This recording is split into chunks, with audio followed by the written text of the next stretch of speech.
Bonjour à tous et bienvenue dans cette nouvelle édition des rencontres de la RSE, cycle de webinaires qui est organisé par Hendrix en partenariat avec la revue Fiduciaire. Alors aujourd'hui, nous allons parler réglementation RSE et réglementation RSE à destination principalement des PME et des ETI. Alors, on le sait, le rythme des réglementations RSE s'accélère énormément, dû à la crise climatique, bien sûr, à toute l'actualité. On le sait, les premières sociétés à être concernées sont les grandes sociétés, mais il ne faut pas oublier que les PME et les ETI sont également impactés, soit directement, soit par ricochet. On va voir ça aujourd'hui avec Hervé Bégaud. Bonjour Hervé, tu es comptable et tu es associé RSE chez Hendrix.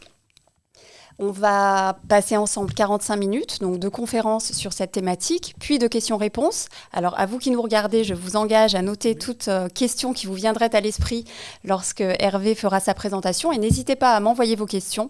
Moi, je surveillerai sur l'onglet Converser et je pourrai ainsi les transmettre à Hervé à la fin de sa conférence. Alors, Hervé, avant de se lancer, un petit mot peut-être sur Hendrix et sur son actualité ? Avec mon équipe chez Hendrix, donc nous portons toute l'activité RSE et nous travaillons, nous accompagnons nos clients sur un certain nombre de sujets autour du conseil RSE, du reporting RSE, avec toutes les réglementations qui sortent, on va en parler. On fait un peu de formation et puis on a aussi une mission très particulière autour de la comptabilité environnementale et sociale, le fameux modèle CARE qu'on déploie de plus en plus chez nos clients, et puis on est accrédité depuis pas mal d'années sur tout ce qui est audit RSE, et désormais, ça date de quelques mois, on est aussi accrédité pour auditer nos clients sur les sociétés à mission. Merci beaucoup. Alors, on va se lancer maintenant dans le cœur du sujet qui nous intéresse aujourd'hui. Est-ce que tu pourrais nous présenter le catalogue des dispositifs qui sont un petit peu les incontournables pour les PME et les ETI aujourd'hui? Tout à fait. Alors, ce que je voulais rappeler peut-être à nos auditeurs, c'est que, évidemment, les réglementations s'accélèrent. Et ce qu'on observe aussi, c'est que ça vient beaucoup de l'Europe. Là, je mets une slide qui rappelle les éléments du plan de relance français, qui met quand même plusieurs milliards d'euros sur la table pour lancer et verdir l'économie. Et puis au niveau européen, c'est 1000 milliards. On parle de 1000 milliards qui sont fléchés vers l'investissement durable. Donc la transformation de nos économies vers plus de durabilité.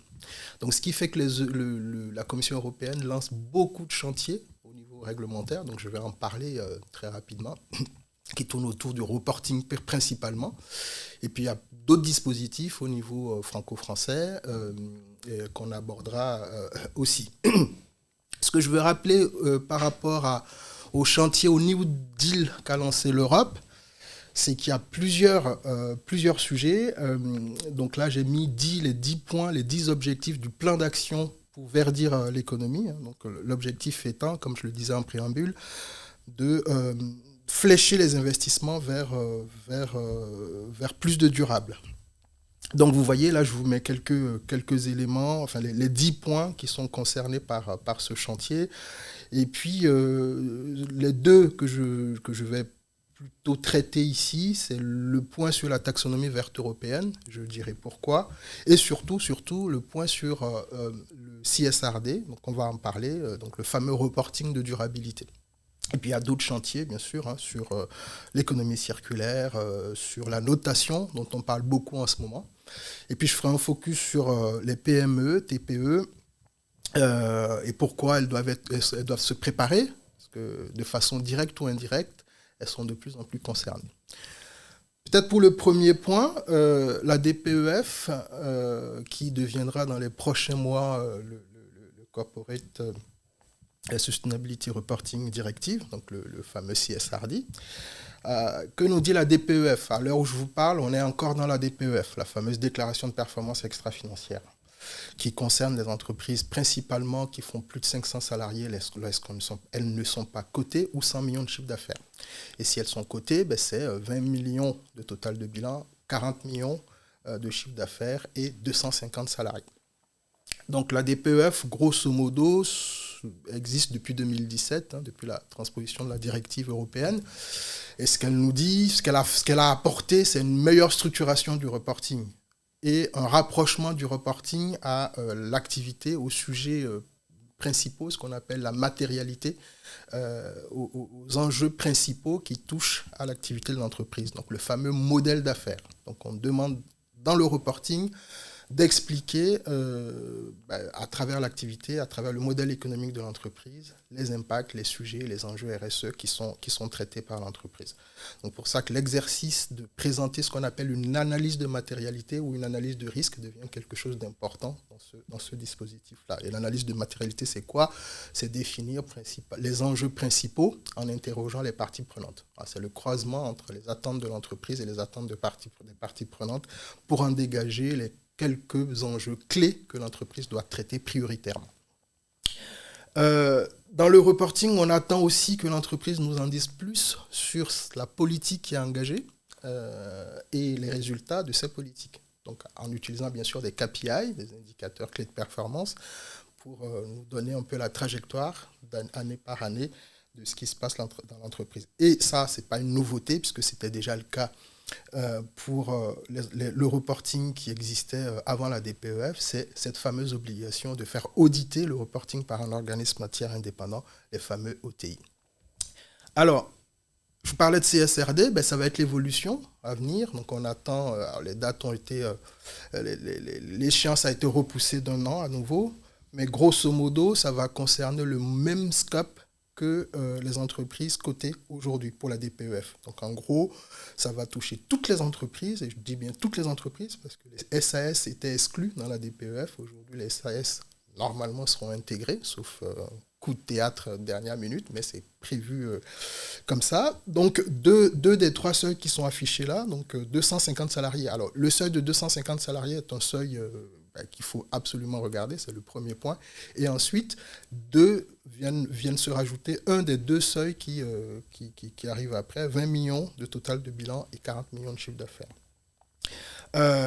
Alors, il y a des petites nouveautés, des petites subtilités, à savoir que les sociétés cotées, toutes petites sociétés cotées, peuvent être concernées. Là, on parle de sociétés de plus de 10 salariés, grosso modo, même si on attend encore des précisions.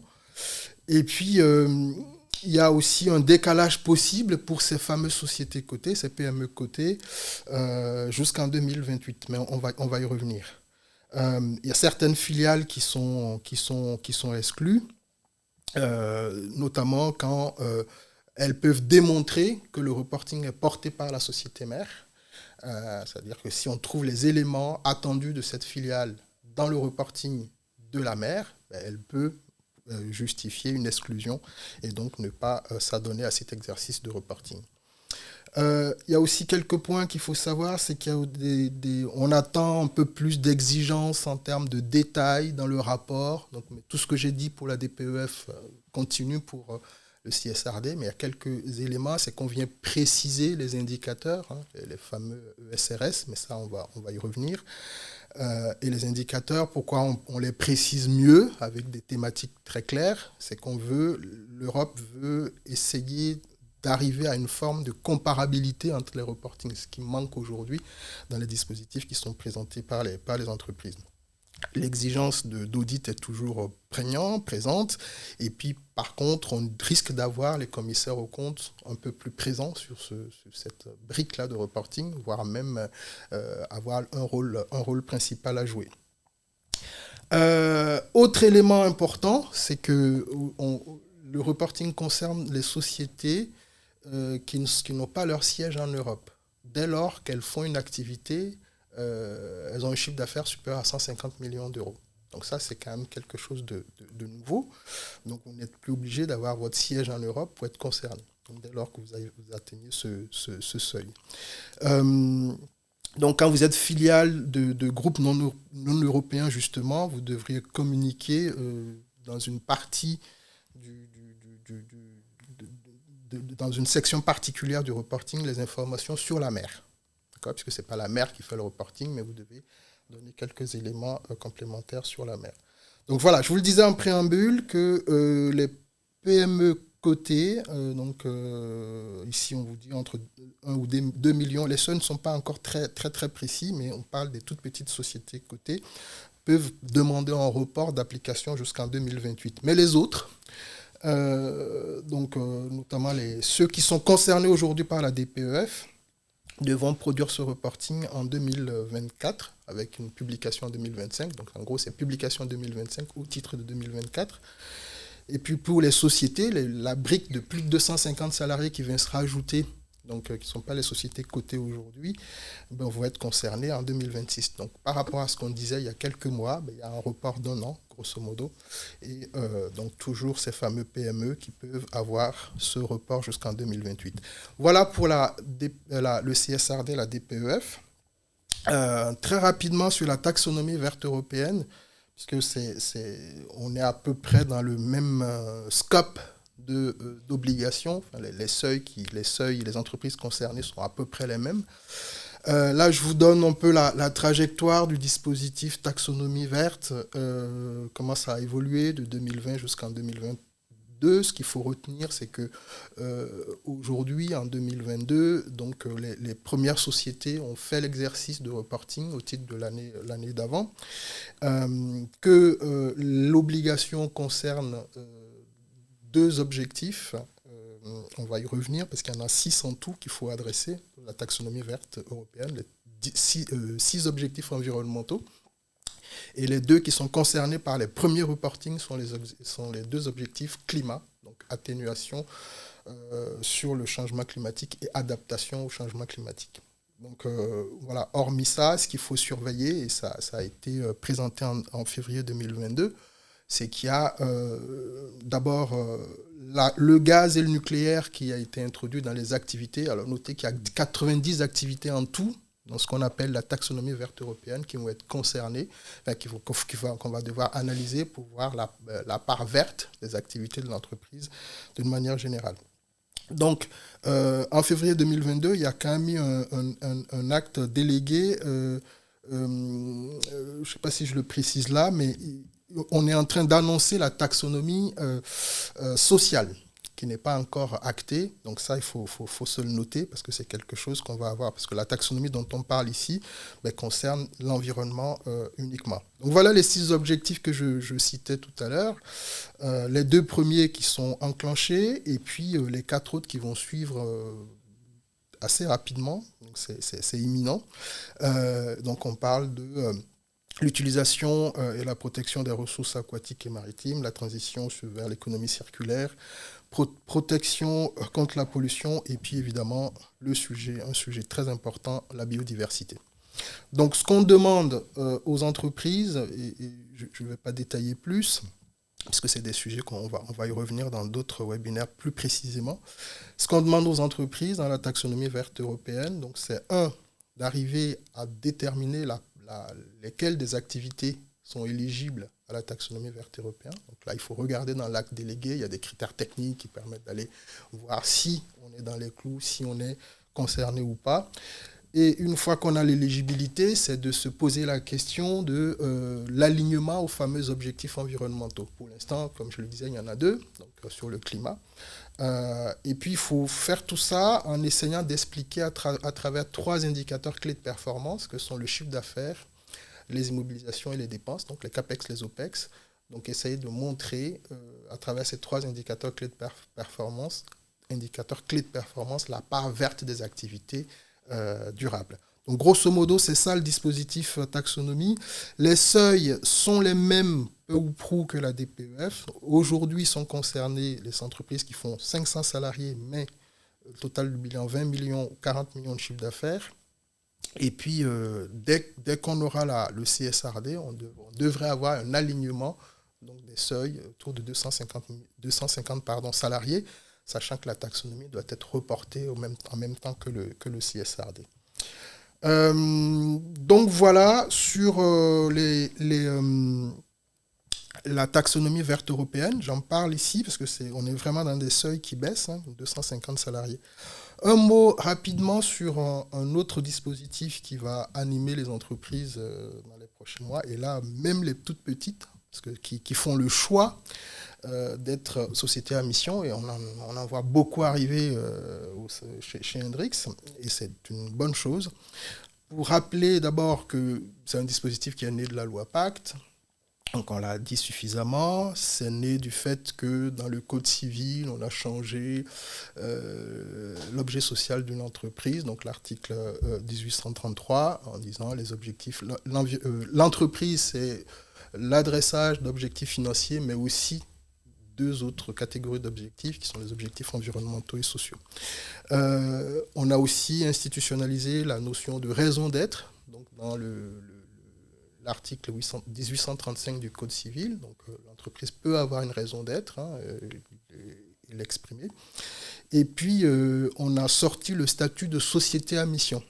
Et ça, c'est l'article du Code de commerce que je cite là, la L210-10, qui donc explique, donc définit ce que c'est qu'une société à mission. Ce qu'il faut retenir grosso modo sur les sociétés à mission, c'est qu'il faut bien sûr être une société ayant défini sa raison d'être. Ça, c'est libre. Vous pouvez décider de définir une raison d'être sans pour autant être une société à mission. Mais dès lors que vous décidez d'être société à mission, vous devez respecter les 5 piliers qui sont affichés là. Donc mettre en place une gouvernance adaptée avec un comité de mission, enregistrer, alors mettre les éléments dans les statuts, ça c'est très important. Il faut que les objectifs que vous avez définis, votre raison d'être, et vous devez définir un certain nombre d'objectifs pour qu'on puisse vérifier votre trajectoire, la promesse que vous faites en étant dans votre raison d'être. Donc ce sont des objectifs qui sont définis, précisés et institutionnalisés dans les statuts. Et ces objectifs sont suivis et audités par les OTI, accrédités. Donc voilà un peu le dispositif. Et là, ça concerne vraiment tout type d'entreprise. On voit des toutes petites entreprises s'engager dans la démarche et devenir société à mission. Un autre dispositif peut-être auquel je pensais, qui concerne les devoirs de vigilance. Oui, alors question justement, le devoir de vigilance, ça interroge un petit peu parce que le devoir de vigilance concerne théoriquement les grandes entreprises. Et pourquoi tu décides de nous en parler là? En quoi ça peut concerner ceux qui nous écoutent? Alors, c'est une question intéressante parce qu'effectivement, quand on parle du devoir de vigilance, tel que c'est prévu en France, ça touche les entreprises de 5000 salariés. Est-ce qu'elles sont principalement en France, ou 10 000 salariés? Est-ce qu'elles sont d'envergure plus mondialisée? Alors, pourquoi j'en parle? Pour deux raisons. La première, c'est que ça touche effectivement des sociétés et ça parle d'un sujet qui peut entraîner de façon indirecte, pas une obligation, mais en tout cas, ça peut entraîner les PME, TPE vers la structuration de leur démarche RSE. Parce que dit le dispositif? Si on rentre dans le sujet, vous allez comprendre pourquoi. C'est qu'on dit aux entreprises donneuses d'ordre, donc ces grosses entreprises, de prévenir les risques environnementaux et de gouvernance liés à leurs opérations, avec leurs filiales, leurs partenaires commerciaux. Donc là, on dit sous-traitants et fournisseurs. Vous voyez bien, quand vous êtes une entreprise donneuse d'ordre, que vous travaillez avec une PME, donc vous devez vérifier un certain nombre de critères. Qu'est-ce que vous lui demandez à cette PME? C'est de démontrer qu'elle a une démarche responsable, alignée avec vous, votre obligation de vérifier et donc d'avoir ce devoir de vigilance. Donc c'est la raison qui me pousse à en parler, et vous voyez bien, donc ce qu'on demande à ces grandes entreprises, c'est de mettre en place ce qu'on appelle un plan de vigilance et de prévenir les risques de chez eux, mais aussi auprès des sous-traitants en matière environnementale, en matière des droits humains, en matière de corruption, et ce en France et à l'étranger. Voilà. Donc du coup, j'en parle systématiquement parce que c'est quelque chose qui, je pense, peut toucher de façon indirecte les PME et les TPE. Il y a une deuxième raison, c'est qu'au niveau européen, là aussi, les choses se structurent et les seuils baissent. Donc il y a une proposition de directive qui a été lancée en 2022, qui a été proposée en 2022, qu'il faut surveiller parce que qu'est-ce qu'elle dit, cette directive? Elle dit, d'abord, elle rapproche le périmètre de ce qu'on a déjà cité auparavant, hein, donc 500 salariés, donc on n'est plus dans les 5000 ou 10 000 salariés. Donc si une entreprise mondiale dont le chiffre d'affaires, une entreprise dont le chiffre d'affaires mondial net est supérieur à 150 millions d'euros, d'accord, bon, ok, on est dans plutôt une grande entreprise, très bien, mais regardez juste en dessous ce qu'on vous dit, les entreprises établies dans l'Europe comptant plus de 250 salariés et réalisant un chiffre d'affaires mondial net de 40 millions d'euros et dont au moins 50% de ce chiffre d'affaires est réalisé dans un certain nombre de secteurs. Et vous voyez, regardez les secteurs. Ce n'est pas exhaustif, il y en a d'autres. Le textile, le cuir, l'extraction des ressources minérales et l'agriculture, etc. Donc là aussi, vous voyez, ce mouvement, donc 250 salariés, j'estime qu'on se rapproche quand même fortement de la PME. Et donc, toutes ces entreprises vont devoir regarder ce qui se passe au niveau des sous-traitants. Et on a la même mécanique de suivre d'obligations indirectes vers les PME ETI. Donc, ça concerne aussi les entreprises hors Union européenne, hein, dans le même... comme je l'ai dit pour le CSRD, 150 millions de chiffre d'affaires. Et si 50% du chiffre d'affaires mondial est réalisé dans l'un des secteurs que j'ai cités tout à l'heure. Donc voilà, grosso modo, les dispositifs clés qui sont à la frontière entre ce qui se passe dans les PME, enfin dans les grandes entreprises et dans les PME, mais qui de façon indirecte touchent un certain nombre de PME. Oui, donc tu soulignes bien quelque part le danger et le risque de partir dans une optique je suis PME, je ne suis pas concernée par tout ce qui se passe dans les grandes sociétés et je m'occupe juste de mon petit périmètre. On le voit bien notamment avec ce dernier cas que tu nous as présenté, que sur ce fameux devoir de vigilance, peut y avoir un effet indirect par ricochet, parce que la grande société, elle va avoir besoin de garanties supplémentaires, mais également un effet peut-être direct d'ici peu, parce qu'on voit l'effet de seuil que tu nous as présenté.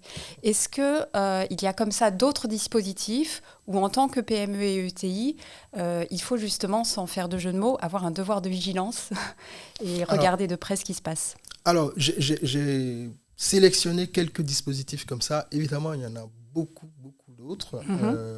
Tout ça s'accélère. Un dispositif que nos clients nous sollicitent de plus en plus, en tout cas nous interrogent, c'est le dispositif éco-efficacité tertiaire, le fameux décret tertiaire. Le décret tertiaire vous dit quoi?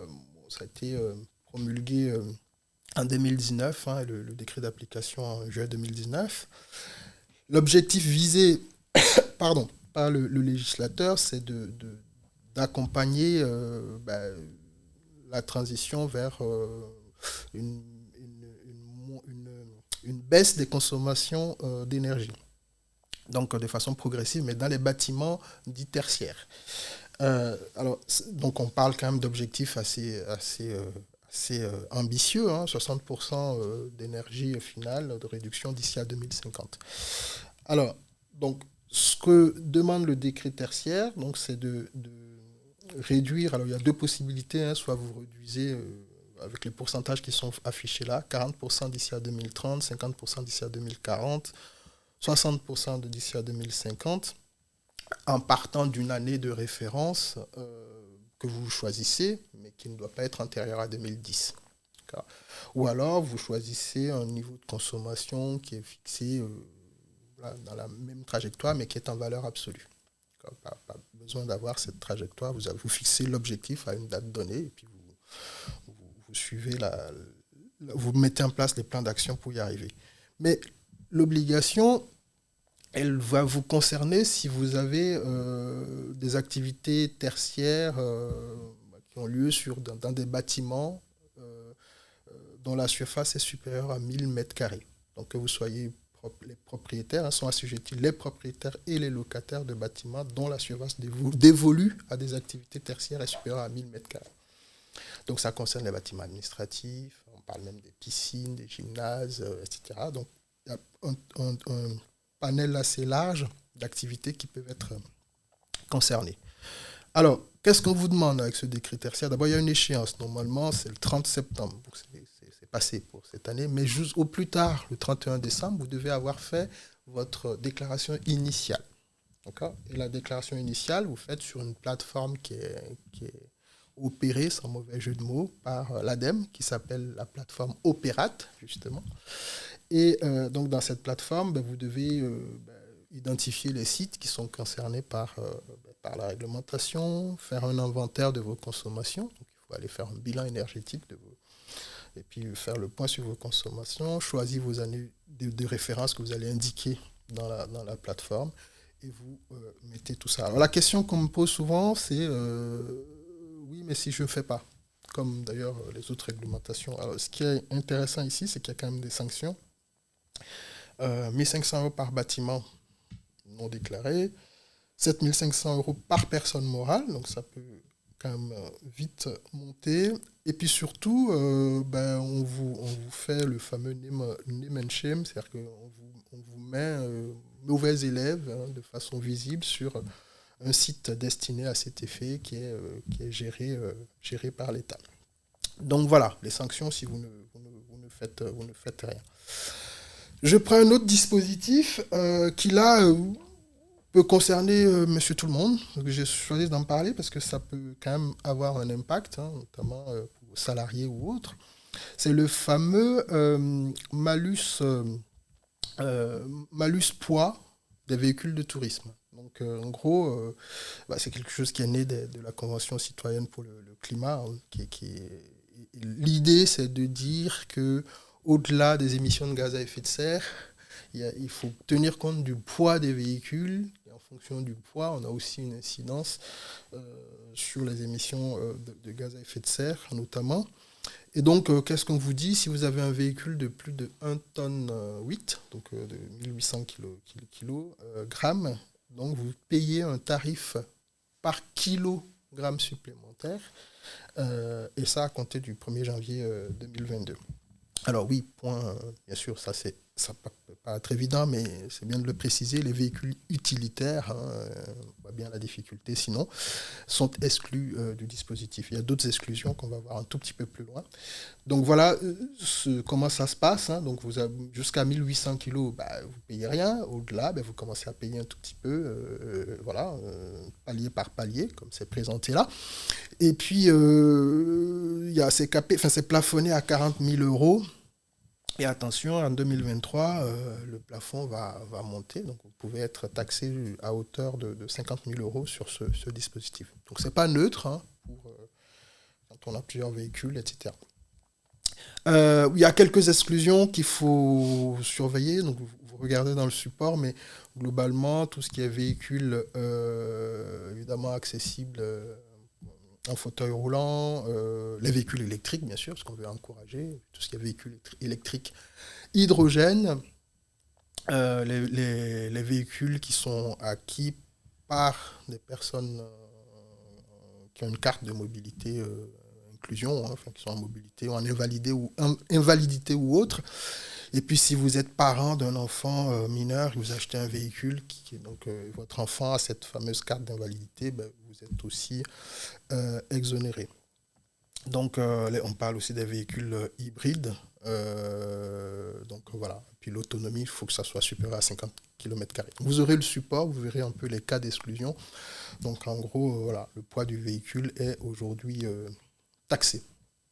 Dernier dispositif que je voulais évoquer parce que ça peut là aussi embêter un peu les services juridiques ou autres dans les organisations, c'est l'interdiction du plastique. Parce que ça, c'est pas toujours très clair. Donc l'objectif là aussi, c'est de sortir du plastique jetable d'ici à 2040.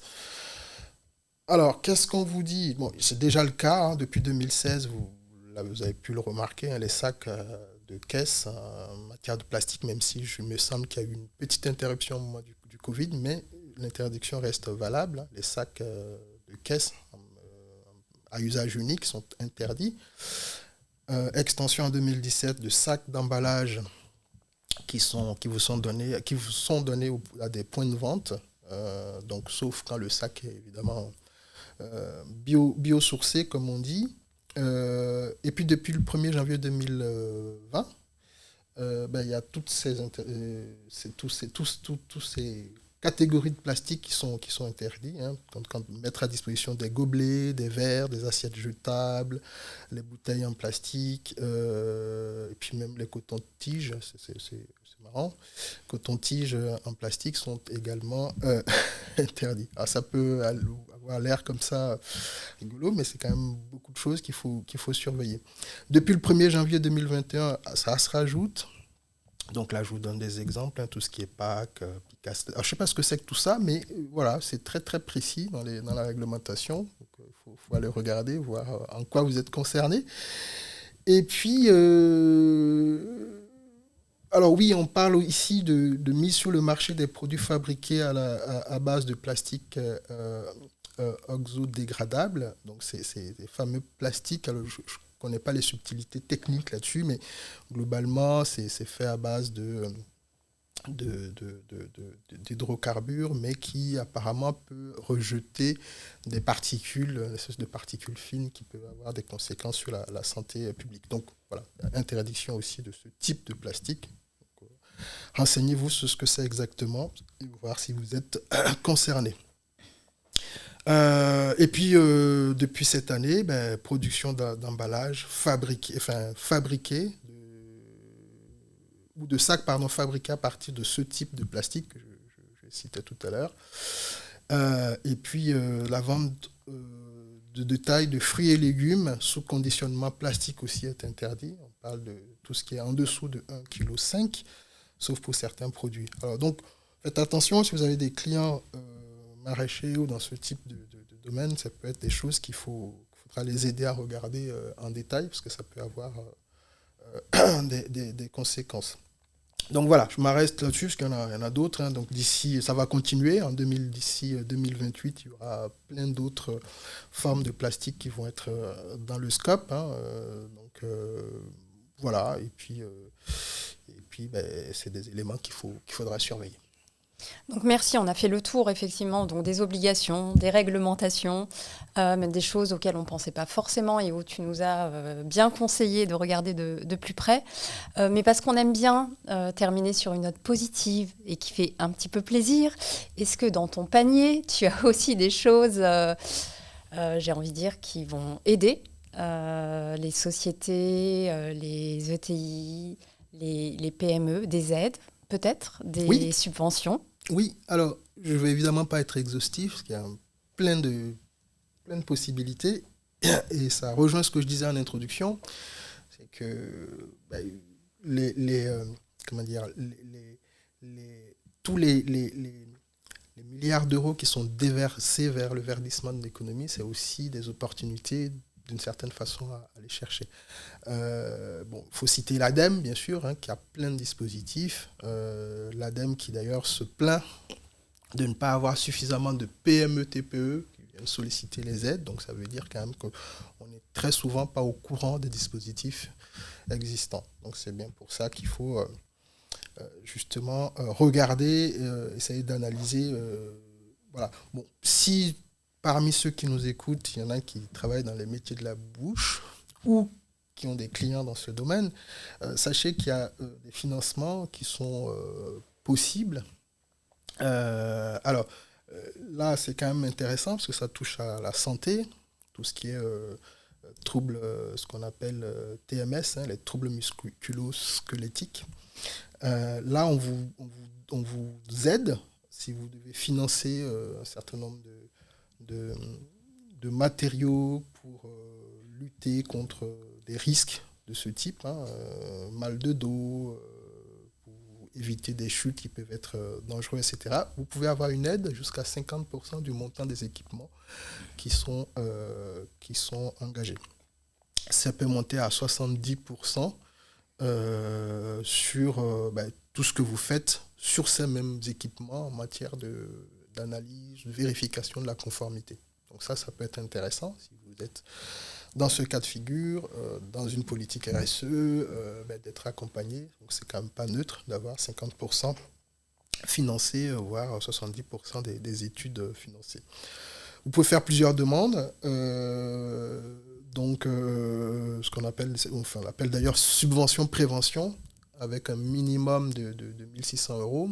Et puis, vous pouvez monter jusqu'à 25 000 euros. Donc, là, c'est un premier, si vous êtes concerné, c'est quelque chose qui peut être intéressant d'aller regarder et d'aller chercher. Pour la politique déchets, parce que c'est quand même quelque chose qui anime beaucoup les entreprises aujourd'hui, comment j'organise ma collecte, etc. C'est pas toujours évident, surtout dans certaines villes où la collecte n'est pas forcément organisée. Donc il y a plein de régions, notamment en Île-de-France, où il y a une aide aux PME, TPE qui vous aide à structurer votre projet de collecte. Donc, ça peut être l'étude, ça peut être un certain nombre d'investissements. Donc là, je vous mets la subvention qui peut aller jusqu'à 50% de la dépense éligible, avec un plafond de 100 000 euros, évidemment.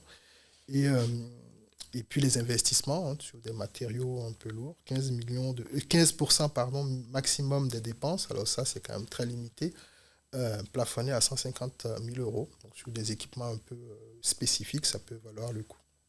Donc j'aime bien citer aussi dans les aides, évidemment l'ADEME, parce qu'ils ont lancé le fameux tremplin à transition écologique des PME, qu'il faut regarder. Donc il y a plein d'aides financières qui sont proposées en fonction des projets. Donc là je cite un certain nombre d'aides, aides à la prise de décision, des études d'ingénierie, des diagnostics divers et variés. Donc ça il faut regarder parce que c'est difficile de les lister totalement. Donc, les sites qu'il faut absolument regarder, c'est le site de l'ADEME, c'est le site de la BPI, et puis de vos régions respectives qui ont des dispositifs extrêmement intéressants à proposer. Donc voilà, j'ai fait le tour en 36 minutes. C'est important, on termine sur une petite note positive comme ça. Donc maintenant est venu le temps des questions-réponses. Alors, j'ai reçu une question. Je vais t'en faire part. Et une adresse à tous ceux qui nous écoutent. N'hésitez pas à m'envoyer d'autres questions si jamais vous en avez. Voilà. Alors, la question est que nous conseillez-vous pour être sûr d'être dans les normes et dans les règles en temps et en heure et de ne pas passer à côté de quelque chose?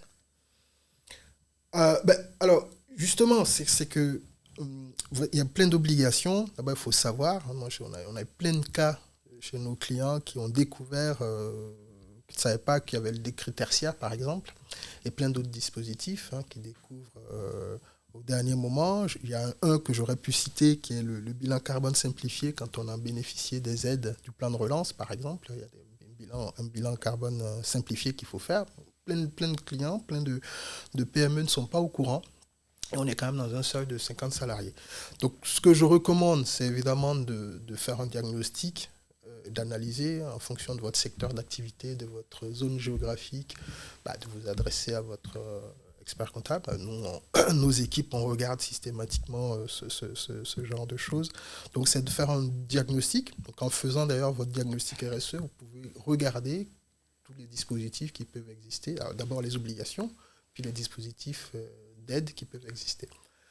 Ça me permet d'ailleurs de dire qu'il faut bien considérer une chose, c'est que tant que vous êtes dans une démarche volontaire, tant qu'on vous encourage à engager telle ou telle démarche, vous avez généralement pas mal d'aides à aller chercher. Dès lors qu'il y a une obligation, très naturellement, les aides baissent, voire disparaissent. Donc c'est important, là aussi, c'est peut-être le deuxième conseil que je donnerais, c'est l'anticipation. D'accord. Anticiper les démarches, s'engager le plus rapidement possible, puisque c'est le sens de l'histoire. On peut continuer à nier la réalité, on peut continuer à nier, fermer les yeux, mais il y a quand même clairement aujourd'hui un mouvement vers plus de durabilité. On attendra beaucoup, de plus en plus, des entreprises sur cette question. Donc l'anticipation pour aller derrière chercher des opportunités, des aides, avant l'arrivée des réglementations. D'accord. Très bien, merci beaucoup. Je vois qu'il n'y a pas d'autres questions.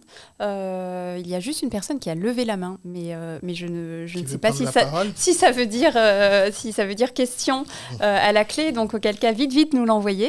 Sinon, c'est que c'était juste pour nous faire coucou. Donc, on fait aussi coucou. Voilà. En tout cas, merci beaucoup, Hervé. C'était un bon tour d'horizon de toutes ces réglementations. Qui n'est pas exhaustif. Voilà, qui en plus n'est pas exhaustif. Moi, je retiens devoir de vigilance, en tout cas. Voilà. Et vraiment être attentif à tout ce qui se passe. De notre côté, on se retrouvera au mois de novembre pour une nouvelle édition des rencontres de la RSE. Notez la date du 21 novembre et on parlera CSRD. Hervé, peut-être que tu peux nous en dire un petit mot d'introduction. Oui, alors on va lancer un cycle sur ces fameux reporting qui vont concerner, on l'a dit, ça va être 50 000 entreprises en Europe. Donc avec Caroline Bailly qui travaille avec moi sur les aspects reporting, audit et société à mission, on va co-animer ce webinaire où là on va rentrer dans le détail de ce dispositif, comment on s'y prend, quels sont et puis on va faire d'ailleurs 2 temps. Il y aura ce premier temps-là où on va expliquer le dispositif CSRD, le reporting de durabilité. On va rentrer dans le détail des indicateurs, des fameux SRS. Et puis en janvier, donc l'année prochaine, on aura une autre partie sur la mise en place, comment on fait, pour mettre en place son reporting de A à Z, quelle est la démarche à conduire, etc. Donc, rendez-vous pour le premier round sur le reporting. En novembre. Voilà. On a une série là. Et merci pour le teaser en tout cas. Voilà. Donc notez bien, ce sera le 21 novembre. Donc un grand merci Hervé. Un grand merci à vous qui nous avez suivis. Vous retrouverez le replay de cette édition par mail. Et avec ce mail, vous trouverez également un petit questionnaire. Alors je vous rassure tout de suite, il est très court, mais ce sera très gentil d'y répondre, tout simplement. Voilà, écoutez, je vous remercie beaucoup, je vous souhaite une très bonne journée et je vous dis au mois de novembre.